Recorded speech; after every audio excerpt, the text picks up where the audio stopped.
Salam dan bahagia. Selamat pagi Bapak Ibu guru hebat. Perkenalkan, nama saya Yuliana Yulita Funan SPD. Saya guru sejarah di SMA Negeri 1 Fatuleu, Kabupaten Kupang, Provinsi Nusa Tenggara Timur.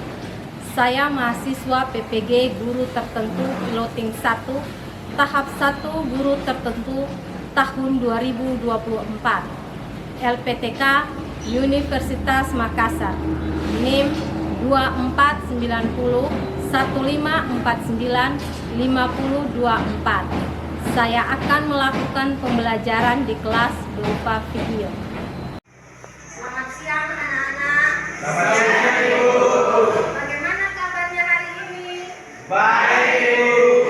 Sebelum kita memulai pelajaran, Ibu minta satu orang untuk memimpin kita dalam doa. Ya, Ibu minta Intan.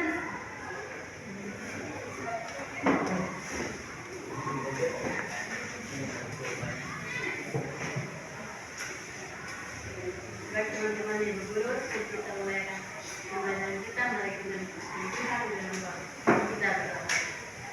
Terima kasih Tuhan bagi kami ya kami belajar kami berarti mereka akan belajar pelajaran yang kedua dengan berkati dari awal dengan sampai akhir dan mati Bapa. Hidup Yesus Yesus dan amin. Baik. Anak-anak, hari ini siapa yang tidak hadir? Dua orang, Ibu. Dua orang itu keterangannya bagaimana? Sakit sama apa, Ibu? Ya, baik.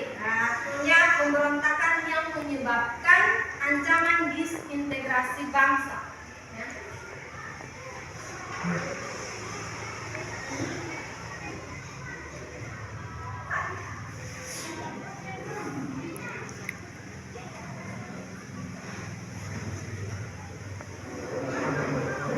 Disintegrasi bangsa melalui bacaan dari berbagai sumber ya.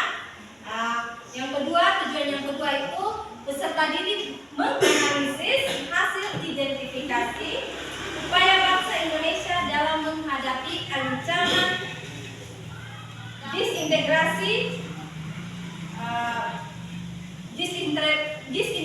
bangsa antara lain DITII, TRRI, Permesta, dan G30S PKI. Ya. Ya, sekarang Ibu akan menampilkan materi pembelajarannya ya.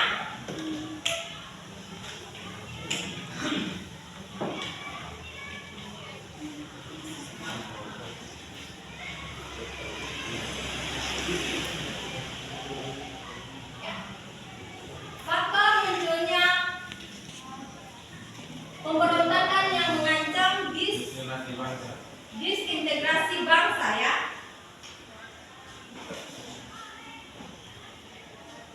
Apa itu disintegrasi bangsa? Mungkin dari kalian ada yang tahu bahwa apa itu disintegrasi bangsa? Disintegrasi bangsa. Ya, Ancaman serius bagi keberlangsungan sebuah negara. ya. Disintegrasi bangsa itu adalah ancaman serius ya bagi keberlangsungan sebuah negara, terutama di Indonesia. Ya.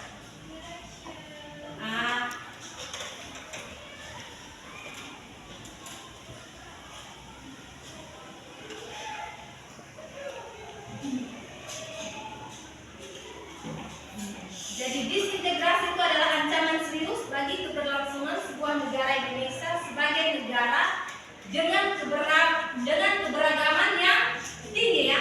Tentu tidak luput dari ancaman ya.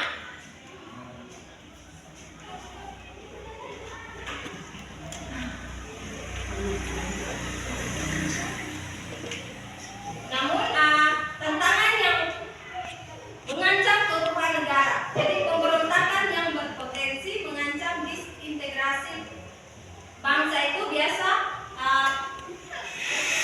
mengancam disintegrasi bangsa biasanya muncul akibat akumulasi dari berbagai faktor yang kompleks baik internal maupun eksternal ya.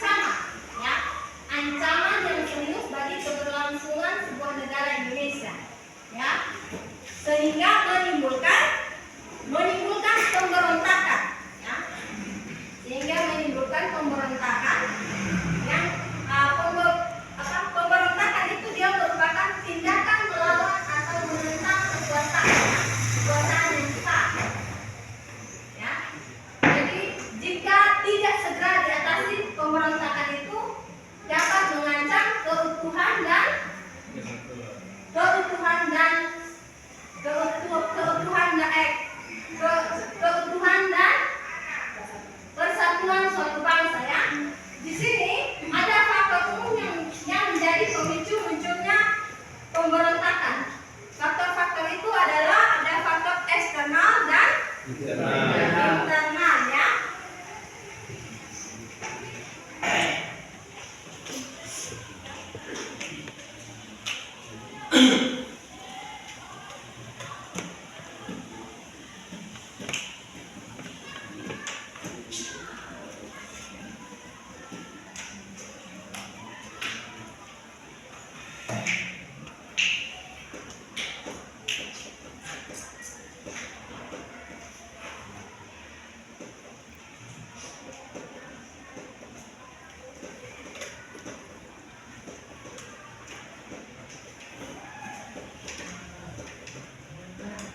Faktor internalnya itu adalah ketidakadilan, perlakuan yang tidak baik dalam hal ekonomi, sosial maupun politik ya.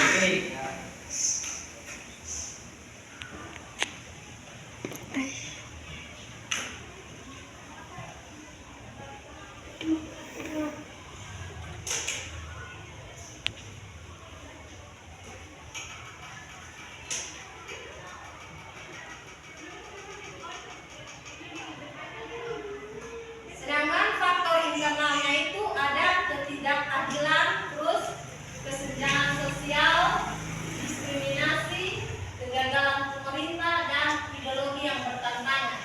Ketidakadilan itu perlakuan yang tidak adil baik dalam hal ekonomi, sosial maupun dapat memicu rasa ketidakpuasan ya, dan mendorong masyarakat untuk melakukan perlawanan ya.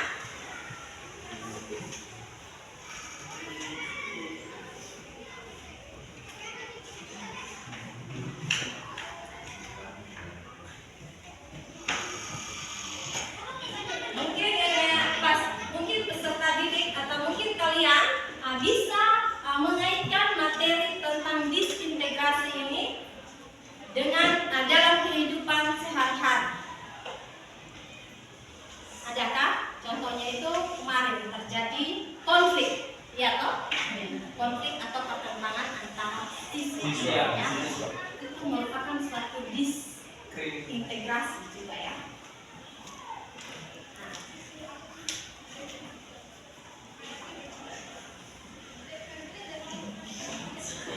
Jadi manfaat kita mempelajari pelajaran yang akan kita pelajari hari ini adalah manfaat dari kita mempelajari materi ini adalah untuk menghindari terulangnya sejarah. Jadi peristiwa yang kemarin terjadi di lingkungan sekolah kita itu tidak terulang lagi dengan mempelajari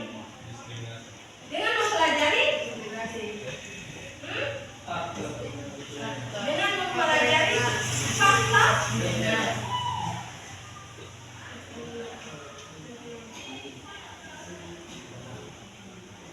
faktor munculnya pemberontakan yang menyebabkan disintegrasi ini ya.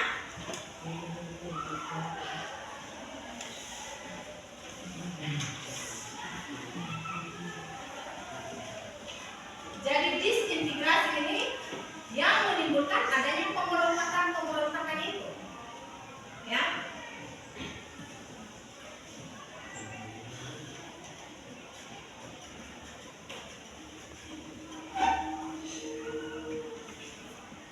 Ya, apa yang kalian ketahui tentang disintegrasi?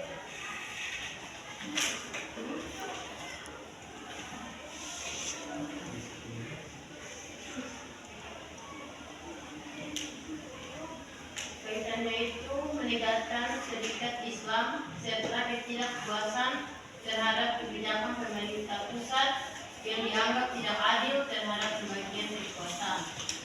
Ya, kita beri aplaus dulu.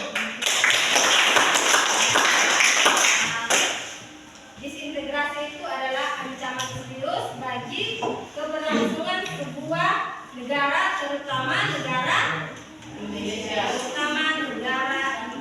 ya.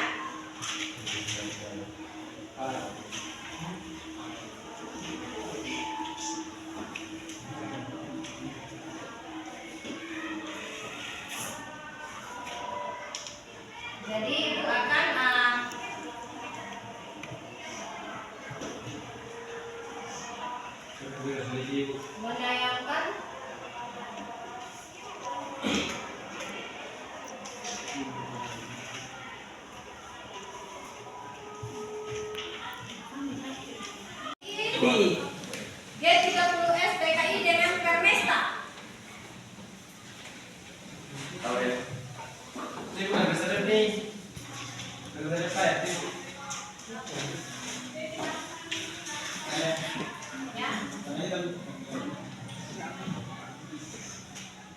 Ini gerakan PRRI atau Permesta, pemberontakan Permesta. Yang ini adalah pemberontakan GII. Silakan Anda buka linknya. Silakan kalian buka linknya. Ini ada gambar dari pemberontakan Permesta, pemberontakan GII dan juga pemberontakan G30S PKI. Bisa kita serapin ke selesai.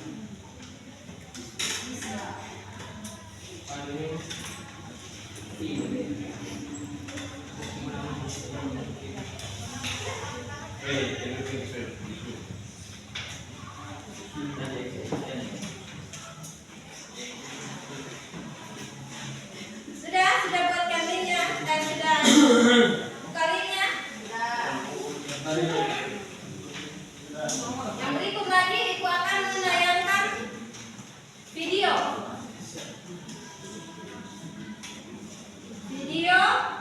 permasalahan disintegrasi ya.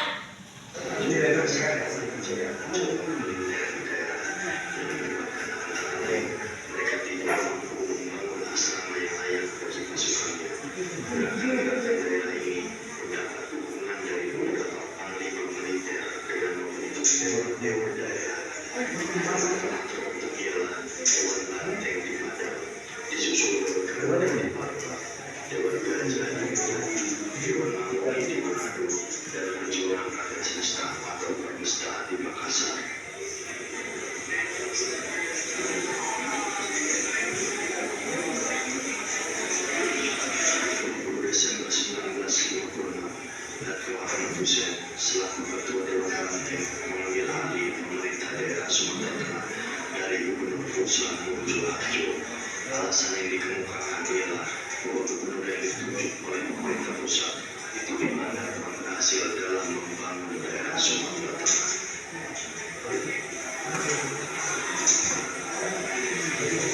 Sejak itu timbul ketegangan antara pimpinan Dewan Banteng dan pemerintah pusat. Tindakan Dewan Banteng mengambil alih pemerintah di Sumatera Tengah oleh pemerintah pusat dipandang sebagai tindakan yang menyalahi hukum. 22 Desember 1996, Panglima TT1 Koran Simbol di Medan mengumumkan terbentuknya Dewan Banteng sebagai pemerintah pusat sudah mengambil pernyataan kepada sikap pemerintah pusat kemudian menjadi sebagai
namun setelah mengundang di mana Gorontalo, Perdana, Jaya dan Mortai di Polisi Akses, praktis kegiatan udara berhenti. 18 Mei 1958, pesawat Pangkung D25 yang dipiloti Alko dapat ditembak di atas Ambon. Ia dan operator Herianto menyelamatkan diri dengan parasut, kemudian ditangkap oleh APRI.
Juni 1958, Jaya dapat direbut melalui Operasi Medan 1 di bawah pimpinan Letnan Kolonel H. Peters.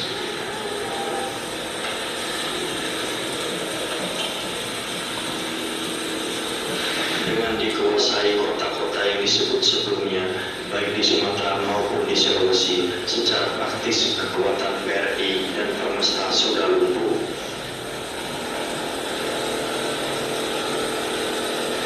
Namun, untuk beberapa waktu lamanya, mereka masih mengadakan perlawanan secara gerilya.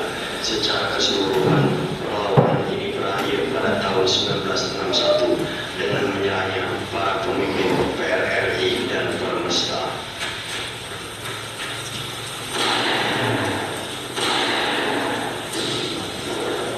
Sekian dari kami, Seni Peran.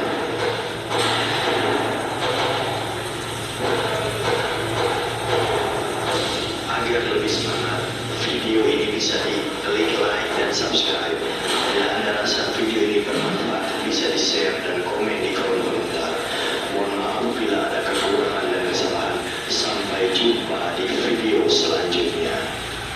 Ya, ini adalah pemberontakan PRRI dan pemerintah ya.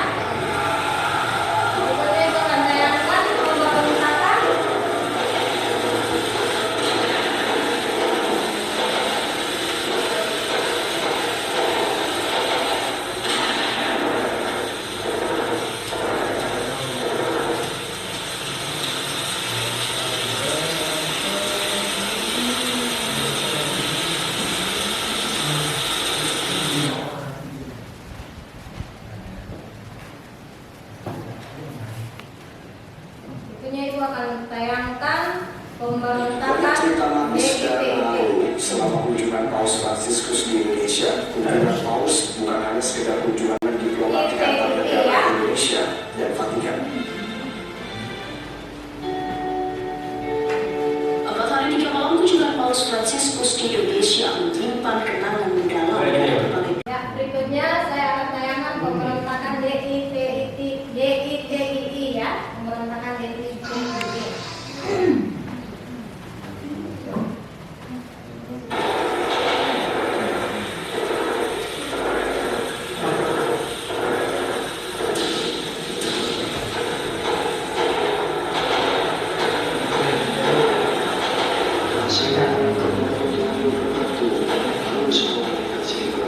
Kita membahas pemberontakan DITI yang resmi Persatuan Nasional Indonesia karya Maulana Jum'at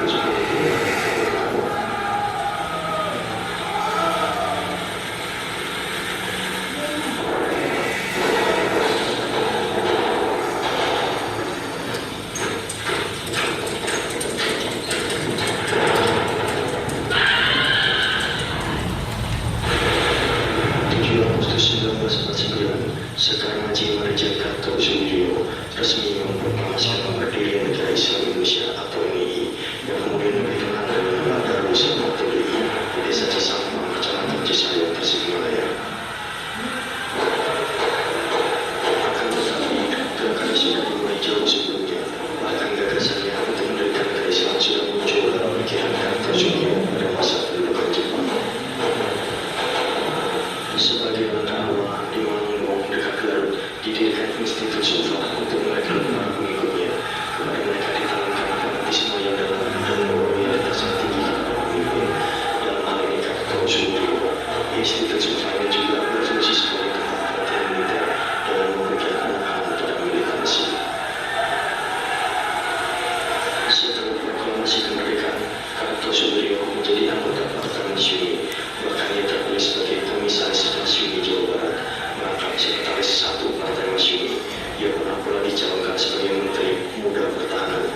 Akan tetapi, karena sudah mempunyai tujuan tersendiri, jabatan itu tidak pernah dipangkunya. 14 Agustus 1947, seusai agresi militer satu Belanda, Kartosoewiryo menyatakan perang suci melawan Belanda. Ia membagi wilayah dalam beberapa daerah yang terdiri dari daerah 1 dari kota negara, daerah 2 dan daerah 3. Daerah 2 adalah daerah yang sebagian besar penduduknya beragama Islam, sedangkan daerah yang penduduknya tidak beragama Islam dikategorikan sebagai daerah 3.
IS berusaha menyelesaikan pemberontakan Kartosoewiryo ini dengan jalan damai. Sebuah panitia pemberontakan Zainul Abidin dari Kementerian Agama, Muhammad Surmadi Praja dari Kementerian Dalam Negeri, dan Kolonel Sadikin dari Kementerian Pertahanan ditugasi mengadakan kontak dengan Kartosoewiryo, namun usaha ini gagal. Begitu pula usaha Wali Al-Fatah pada masa kabinet Natsir. Kartosoewiryo hanya bersikap unik apabila pemerintah mengakui eksistensi NII. Setelah usaha secara damai itu gagal, TNI melancarkan operasi militer, yakni Operasi Merdeka. Operasi ini masih bersifat insidentil, lokal dan rutin, tanpa rencana yang tegas dan sistematis. Serangan-serangan DITI yang bersifat gerilya itu belum dihadapi dengan taktik anti-gerilya. Oleh karena itu, inisiatif lebih banyak dilakukan oleh DITI. Di samping itu, kekuatan TNI juga terpecah sebab sebagian pasukan terpaksa dikirim ke luar Jawa untuk menghadapi DITI di Sulawesi dan Aceh. Baru pada tahun 1997 mulai terjadi titik balik setelah TNI menyusun rencana operasi yang dikenal sebagai Rencana Pokok 21. Intinya adalah menahan DITI di daerah-daerah tertentu untuk selanjutnya dihancurkan. Operasi penghancuran dimulai di dalam Banten dan selanjutnya bergerak ke timur. Dalam melaksanakan operasi ini, rakyat diikut sertakan antara lain untuk mencegah masuknya anggota DITI ke desa-desa. Praktek ini kemudian berkembang menjadi operasi pagar betis yang berhasil membatasi kegiatan gerombolan DITI. Perluasan secara menyeluruh berhasil dilakukan pada masa demokrasi terkait ini. Sekian dari sini Pak. Agar lebih semangat, video ini bisa diklik like dan subscribe. Bila ada rasa video bermanfaat, bisa share dan komen di kolom komentar. Mohon maaf bila ada kekurangan dan kesalahan. Video selanjutnya adalah pemberontakan G30 SPKI ya. Salam Nusantara.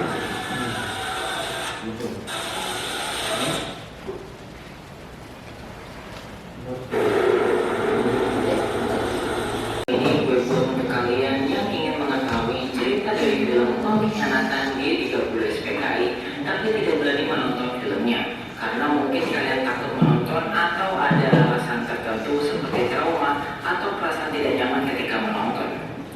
Film ini berdasarkan garis besar cerita yang dibuat oleh Profesor Dr. Nugroho Noto Susanto selaku editor bersama para jajaran staf dan dilengkapi oleh data-data pendukung baik secara tulisan maupun lisan seperti wawancara dengan para korban atau pelaku dan disutradarai oleh Arifin Sinur. Film ini dibuat sebagai pengingat akan sejarah kelam bangsa ini dan diharapkan menjadi pelajaran bagi generasi penerus bangsa.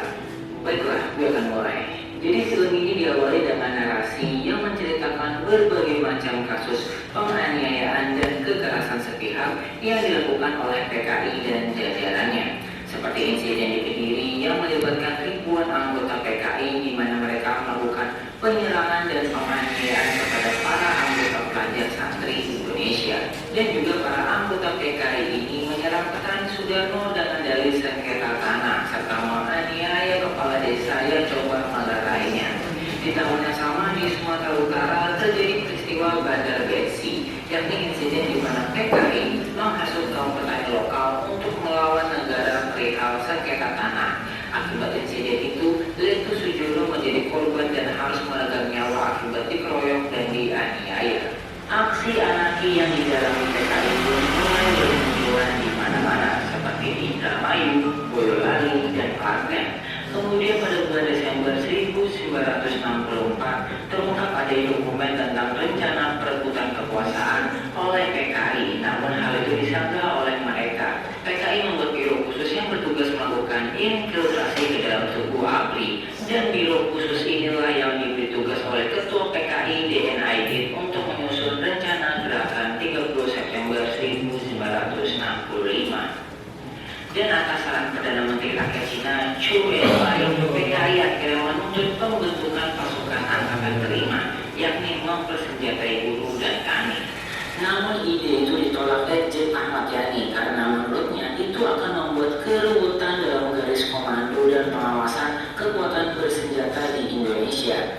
Namun ide mempersenjatai burunan tadi muncul karena kesanggupan Chow En Lai dalam memberi 100.000 pucuk senjata ringan secara cuma-cuma. Meskipun pembentukan angkatan kelima ini tidak disetujui, akan tetapi senjata ringan yang dijanjikan oleh Perdana Menteri rakyat Cina itu ternyata berkontribusi dalam gerakan 30 September 1965. PKI menganggap pada Jenderal Angkatan Darat ini adalah pengorbanan besar bagi oleh PKI untuk mengambil alih kekuasaan di Indonesia. Cerita berlanjut di Istana Bogor pada bulan Agustus 1965. Presiden Soekarno yang saat itu kesehatannya tengah menurun sedang melakukan check up kesehatan yang dilakukan oleh dokter dari Republik Rakyat Cina. Dan saat itu juga ada Den Aidit yang memastikan perihal kesehatan Presiden Soekarno kepada dokter Cina yang melakukan check up tersebut. Para dokter yang berasal dari Cina itu berkata pada Den Aidit bahwa kesehatan Soekarno sangatlah buruk dan tidak menutup kemungkinan jika semakin parah Presiden Soekarno mungkin bisa wafat kapan saja.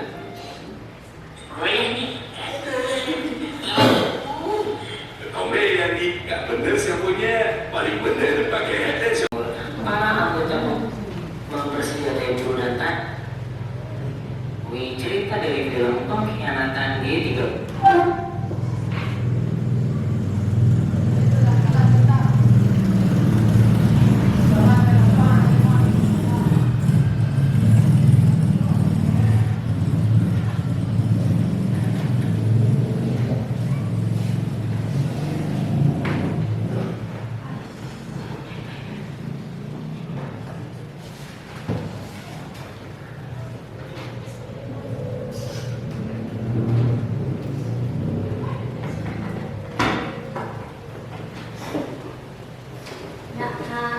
Dari penayangan pemberontakan G30 SPKI, DITII, dan PRRI Semesta, sebutkan latar belakang terjadinya pemberontakan ini. Perbedaan ideologi, ambisius politik, ketidakpuasan pemerintah. Betul ya. Perbedaan ideologi, ketidakpuasan terhadap pemerintah, terus ambisius politik, serta adanya otonomi daerah ya.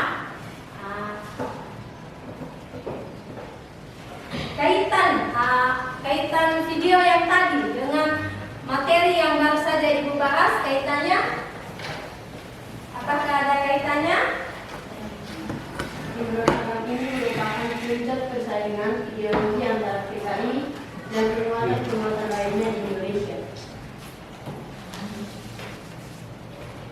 Itu apa? DITII. Sedangkan dari Semesta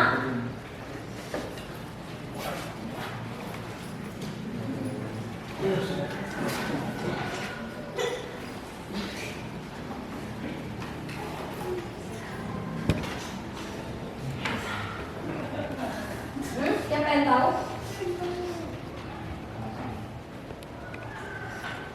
Yaitu kebijakan dari Permesa, ketidakpuasan terhadap kebijakan pemerintah pusat ya, yang dimana apa? Dianggap tidak adil dalam Pembagian kekuasaan. pembagian kekuasaan ya.